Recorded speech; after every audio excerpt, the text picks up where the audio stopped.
Hello and welcome into a special edition of Temple Timeout. I'm Vince Coll, and alongside me is the Sports Desk's very own Larry O'Connor. Larry, how are you today, brother? It's great to be here, Vince. We have a packed show. Bri is in Connecticut covering the men's basketball AAC tournament. She will join us to talk about how the men fared against ECU. Yeah, and she's not going to be the only one joining us today because Dion Dawkins is in the house. We're going to talk some NFL. All that is ahead and more right after this timeout.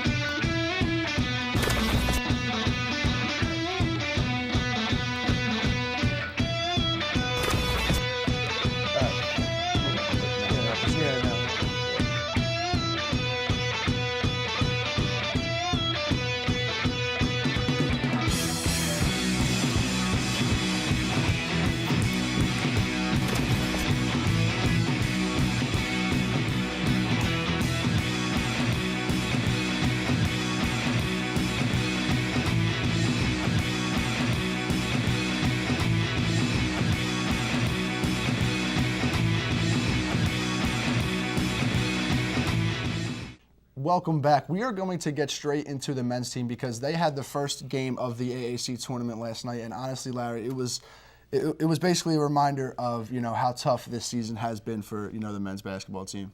Well, just when you thought things were starting to look up for the Owls, they went down to Connecticut when Kentrell Barkley scored 26 points and an AAC tournament record 16 rebounds on the day.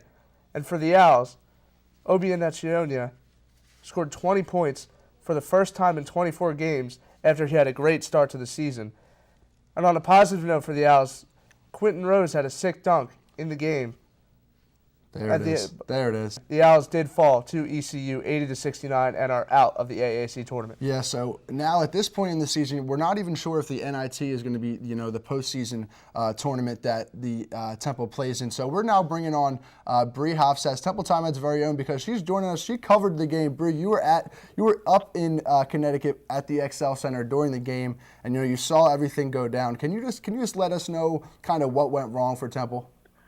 Yeah, well, when I think about what went wrong, I have two words, and that is Kentrell Barkley. You mentioned how he had 26 points and 16 rebounds, but it just did not really show how dominant he was. He was 9 for 17 from the field, and he had 5 offensive boards. That's just outstanding. Even with Obi playing like November Obi, it didn't really matter because he didn't have any help.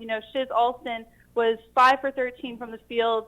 Dan Dingle, not much better. And Dan Dingle actually ended up fouling out in his final game, most likely his final game for the Owls. And it was just really unfortunate to watch those senior leaders, Mark Williams and Dan Dingle, not being productive at all. And Obi didn't really have any help going forward. But another thing, because the East Carolina Pirates, they play so similarly to the Owls, and that was something that they knew going into the game, it was going to be a three-point battle. And although the Owls had nine threes, which is what they've averaged all season, they led the conference in made threes all season. The Pirates had 10, and they were 10 for 21 from the three-point line, while the Owls were 9 from 29. You're not going to win a game when you're shooting under 30% from behind the arc, and they couldn't get it done down in Connecticut.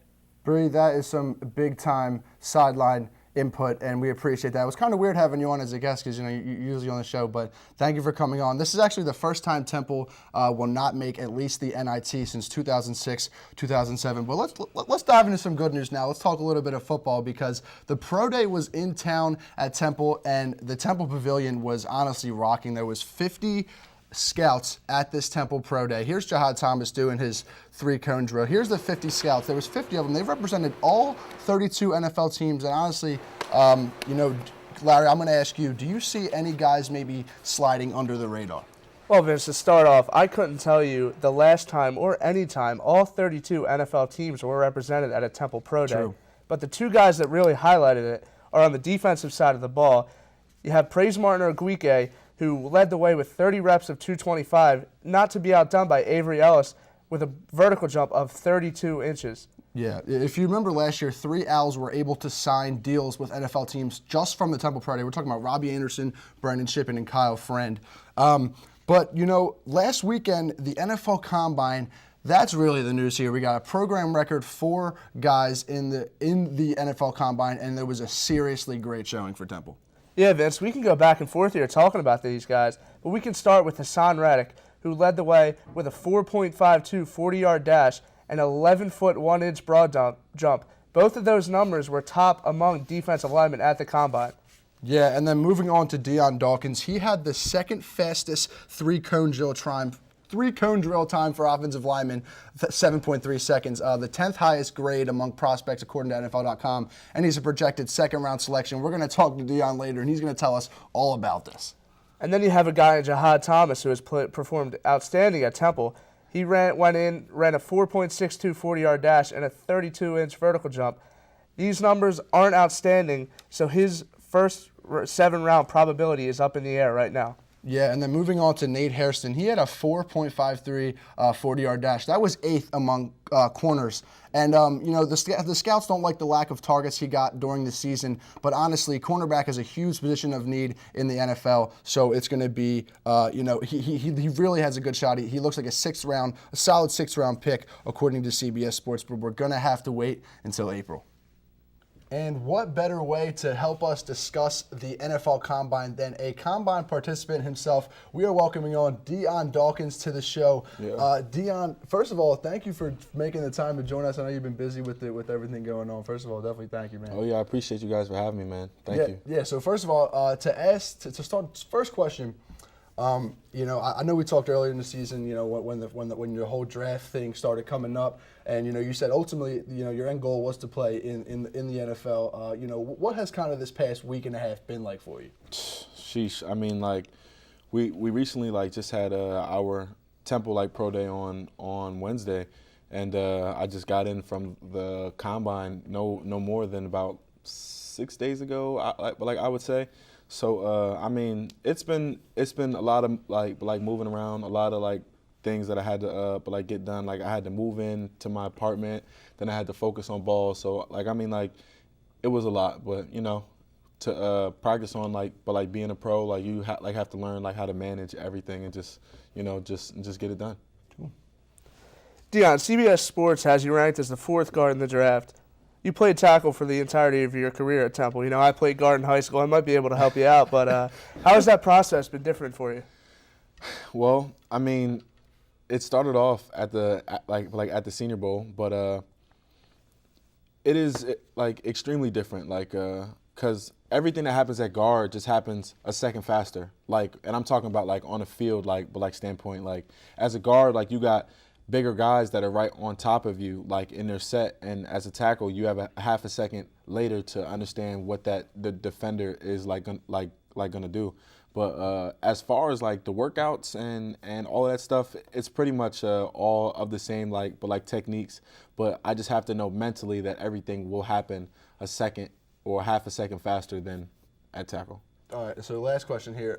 Your career's finally, came to an end here at Temple. I just want to know from your standpoint, what kind of legacy do you think you're trying to leave on not only the guys coming up behind you, but just, the football program as a whole? Yeah, well, I really can't say myself, because it was me, Coach Rule, and all of my other seniors. But over this past year and this season, we all played with a mentality to just to play to kill, and I know every play, I literally try to kill my opponent every play, and that's just the mentality that I want all of these younger Temple players to play because regardless who the coach is, if Coach Rule leaves, if Jeff Collins comes in, everything starts from the players, and if the players don't and want to do it, then it'll never happen. So as long as everybody plays with the kill mentality that I truly tried to leave, then it should be Temple should be all right. That's perfect. So there you have it. The draft is in April, and Dion, we're going to be rooting for you. That's going to do it for today's episode, though, of Temple Timeout. Special thanks to our guest co-host, Larry O'Connor. Be sure to check out our Twitter at @TU_SportsDesk and look for us on TempleUpdate.com.